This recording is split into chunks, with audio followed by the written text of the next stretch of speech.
Зима не зупинить війну і наш контрнаступ, але чекати, що під Новий рік ми отримаємо головну новину, на яку так чекає кожен українець, теж не варто. Про перспективи протистояння з ворогом та чорних лебедів, які можуть щось змінити не на полі бою, а десь у високих кабінетах, розповів кіборг та ветеран АТО Роман Костенко. Про нові рейди російських повстанців на Білгородщину, про захист півночі і підготовку до боїв на передовій, і про нову велику партію безпілотників від армії дронів, яка вже рушає на фронт. Події 582-го дня Великої війни з Росією у матеріалі Олексія Пасака.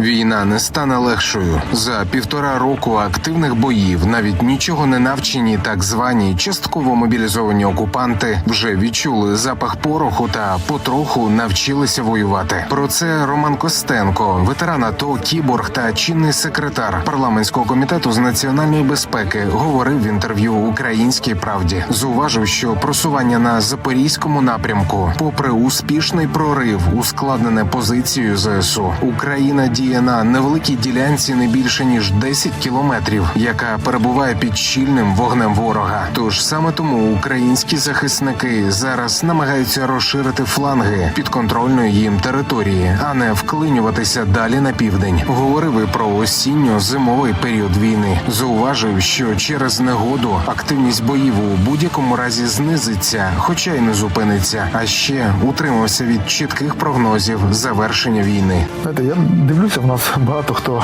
любить прогнози робити, там хтось сказав 6-7 місяців, хтось каже 2-3 тижні. Да, 2-3 тижні.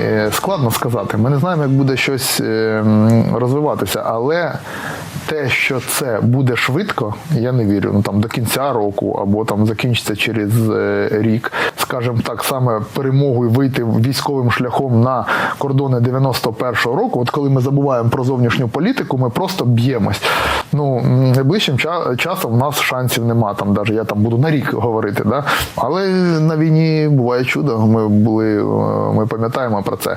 Але якщо будемо об'єктивно, якщо, звичайно, будуть якісь проходити політичні, військово-політичні, там, дипломатичні, міжнародні процеси, ми ж розуміємо, да, що багато є геополітичних гравців, які в цьому задіяні. Якісь політичні процеси всередині Російської Федерації, звичайно, це може вплинути. І певні процеси вже починаються на російському прикордонні. Після великого травневого прориву Легіон Свобода Росії повідомив про нову операцію на території Білгородщини. Зауважили, що попри заяви окупантів не мають жодних втрат. Пропагандистські ЗМІ натомість запевняють, що жодного прориву на території Росії не було. Буцімто бій між окупантами-прикордонниками та так званою українською ДРГ відбувся на лінії розмежування.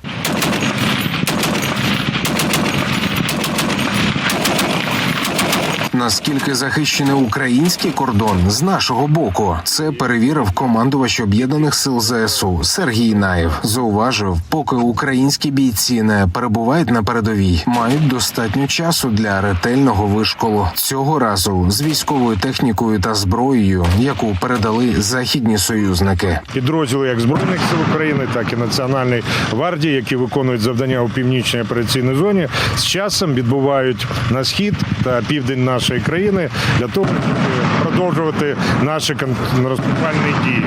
Тож наші хлопці у складі підрозділів мають бути готовими використовувати передану нашими партнерами зброю для того, щоб бити ворога і наближати нашу перемогу. Що, вочевидь, щодня наближає той самий день. То це дрони, які допомагають нашим захисникам і без ризиків для себе нищити ворога і спостерігати за кожним російським рухом із повітря. В Мінцифри повідомили, лише за минулий місяць українські оператори безпілотників уразили майже 800 одиниць техніки. І зараз на фронт рушає нова партія дронів. Від ударних до спостережних. І навіть тих, які не можна показати на камеру. Поки що не можна. Передаємо масштабну партію, приблизно 1700 БПЛА різного типу нашим силам оборони від армії дронів.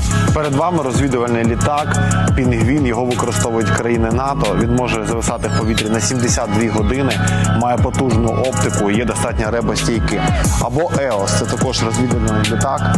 Він вертикально взлітає і є досить ефективним. Лелеку всі знають, це український дрон, розвідувальник. Він є є досить ефективним. Також Р-18 – це вже коптери, ударні коптери, які знищують броньовану ворожу техніку, вампіри, про які ми вже розповідали, і Евенджер. Це взагалі цікава розробка, літак-бомбер, який летить і кидає протипіхотні міни і може знищувати ворога. Також ви бачите FPV, які сьогодні є безцінними на полі бою і щодня знищують ворожу техніку та живу силу окупанта. Наприклад, Фенікс, який вже використовується активно українськими силами оборони. Ви бачите дрони, які ми не можемо сьогодні відкрити і показати, але вони щодня допомагають нам захищати нашу країну. Розповімо після нашої перемоги. Слава Україні!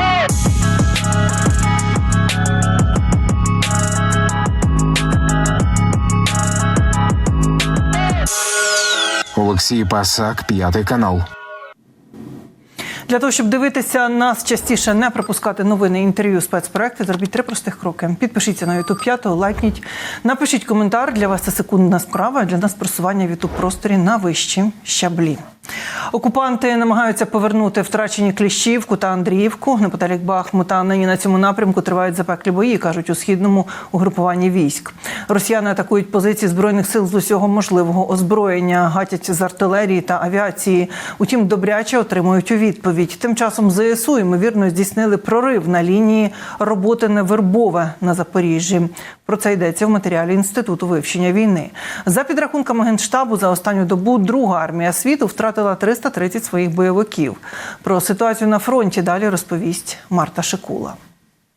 Потужні артилерійські обстріли та авіаційні удари. Росіяни продовжують атакувати на Бахмутському напрямку. Нині там точаться запеклі бої. Ворожа армія гатить з артилерії. Тільки за останню добу позиції Збройних сил ворог обстріляв зо 5000 разів. Атакують із повітря бомбардувальниками та гелікоптерами. Москолота хоче повернути втрачені раніше українські Кліщіївку та Андріївку, але їхні спроби провальні. Наші армійці не баряться, насипають у відповідь та ліквідовують росіян під час бойових зіткнень. Працює наша контрбатарейна боротьба, ми знищуємо перманентно їх артилерійські системи. Таким чином була знищена за вчорашній день одна Нона С, також одна Мстаб-Б, Піон, 203 мм установка, одна з найбільших, 4 Гіацинти С, 4 Д-30 та одна МТ-12 Рапіра, що свідчить про ефективне застосування наших артилерійських систем, також спільно із підрозділами безпілотних літальних апаратів. Ми постійно виявляємо їх і наносимо вогневе ураження. Крім цього, нашим захисникам вдалося знищити 4 автомобілі, 7 складів польових з боєприпасами та